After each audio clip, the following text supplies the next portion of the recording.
mais DER comme xam nga fii moom parce que mënoo fi wax dara loo xam ne weesu na li gars yi wax loolu moom moo am solo parce que waaw réew moom bu amee président bu bees déjà ak fi ñu jaar yëpp je pense que effectivement daaw ci période bi nekk ñu woon ci situation wax kii moom mooy nekk président surtout avec président Bassirou Diomaye Faye ñu gisuñu woon affaire bi arrivé et puis mu ñëw mu gagné au premier tour mu nekk lu historique et je pense que élection bi dafa répondre ci nga la xam ne moom mooy la volonté populaire bu ñu honnêteté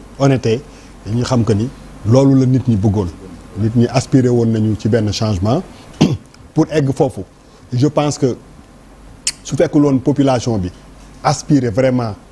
à ça peut-être même ñi fi nekkoon doon nañu am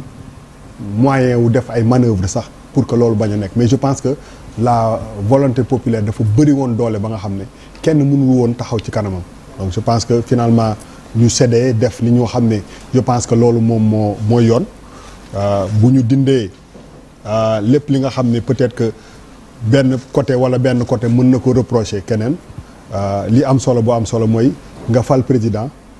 mu ne la ñaari mandat laay def mu def ñaari mandat quel que soit li mu amoon intention def finalement il a fait 2 mandats organiser élection premier tour opposition gagné ko loolu moom mooy gongo mooy que li nga waxante c'est important je pense que côté boobu il faut mu nekk loo xam ne aussi dañ koy relever parce que quel que soit lu ñu waxante ci suuf wala lu am péripéties yi ci am yëpp à la fin de la journée organiser na élection ba opposition gagné ko donc li mu waxante woon ak ñun ci ñaari mandat jeex na léegi ñuy xool ci kanam et je pense que xool ci kanam bi dafa am solo trop munoo xool ci kanam ba pare en même temps di xool ci ginnaaw rétroviseur nag am na mais il faut nga objectif bi nekk ci li ngay dawal rétroviseur c'est pour ngay bàyyi xel mais booy dawal oto sax je pense que li nekk sa kanam moom moo ëpp solo en dehors de année électorale je pense que on a perdu beaucoup d'années dëkk bi aboutissement wu régime bu bees bi je pense que ba mu commencé peut-être 2021 jotoon na donc on a perdu quelques années yoo xam ne dëkk bi liggéeyuñu dañ doon xeex entre ñun ba lii ñëw mënuñu def loolu ba lii ñëw nag ñu continuer di xeex je pense que en dehors de élection présidentielle élection yi passé je pense que volonté bi sénégalais yi amoon pour fal président Bassirou Diomaye Faye moom la ñu reconduire ci élection législative bi maanaam nit ñi ñoom li ñu bëggoon def nañ ko te loolu nag bu amee je pense que léegi ci ndodd ñi nga xam ne ñoom ñoo fi nekk ci nguur gi seen responsabilité lañ ñu porter le Sénégal pourquoi je dis ñu porter le Sénégal parce que péripéties yi dafa bëri ba nga xam ne il faut que ci taxawaay que Sénégal ci ensemble am ñu am le sentiment que ñii leen jiital ñëpp la ñu boole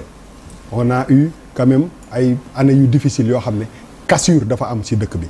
on ne peut pas avoir un pays où il y a les neutres où il y a les patriotes et les autres la responsabilité historique te pour man développement réew nit yi ñoo koy def te nit ñi bu ñu àndul mënuñoo liggéey et dafa am cassure ci xel yi ci position yi ñii taxawee nii et responsabilité régime bi état bi président de la République ak son premier ministre moom mooy fexe ba nga xam ne ñu boolewaat Sénégalais yi nekk seen président nekk seen état je pense que c'est un challenge bu rëy la parce que ni ñu leen falee la bëri na ñoo xam ne ils ont le sentiment que dañu cotiser je dis tout le temps que boo seetee un peu même par rapport ak nomination yi par rapport ak yenn position yi par rapport ak kii c'est défi bu difficile la pour ce nouveau régime parce que ni ñu leen falee la keroog rek maa ngi ko fi wax ma ne leen président yi Macky Sall président Moustapha Niasse président Ablaye Wade ñoom ñëpp dañu créer seen parti di buur di bummi di décider bokkul ak benn collège yu nit yu toog am un projet comme ñoom je pense que li ñuy wax projet li muy signifier dëggantaan mooy que affaire bi du kenn ñun la donc bu ñu nekkee ñun dem géti dem géej nappi ba jël jàpp jën yu bëri indi ku ne da nga naan sama yabooy la kii na sama coof la mais amul ce sentiment que man maa ko téye et je pense que loolu challenge bu rëy la pour le président de la République pour que ñu dissocier loolu ak état parce que loolu moo ëpp solo man foofu laa leen di xaar mooy vraiment que en 2025 que sénégalais yi rendre compte que ni vraiment ils ont un état qui est derrière eux te seen responsabilité yi pour que ñoom ñu organiser biir parti bi c'est important parce que dañu nekk ci jamono réseaux sociaux dañu nekk ci jamono boo xam ne télé ci poche donc dafa bëri ñuy revendiquer yenn affaires yi te loolu mënul continuer benn moment il faut siffler la fin de la récréation pour jublu ci mbir mi on a une crise économique fii ci réew mi te économie moom bu doxul dara du dox rapidement pour que nit ñi sentir que ni dëkk bi mi ngi bouger économiquement dëkk bi dafa metti il faut que gars yi ñu jël compte ci loolu bàyyi waxi politique doy na te jublu ci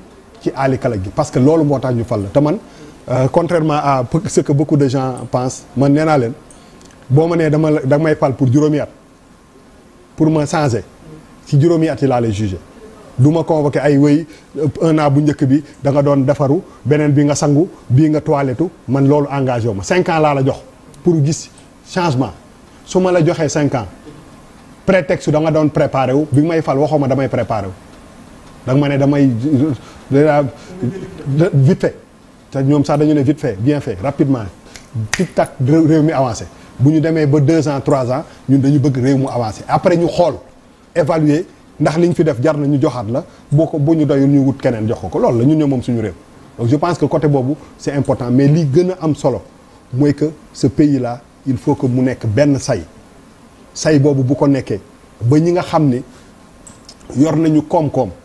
yor nañuy projet ñii ay entrepreneur lañu ñii dañu ay commerçant lañu ñëpp kenn bañ a ragal ñëpp jóg que ni man ci laa bokk c'est important parce que boo fekkee benn machine bu huilée c'est difficile et ce sentiment là des fois il y a beaucoup de gens qui ont peur de par exemple ci yenn investissement yi parce que ils ont été impactés c'est la réalité parce que boo duggee ci dëkk bi loolu la gars yi doo xam comment faire regagner à tous ces gens là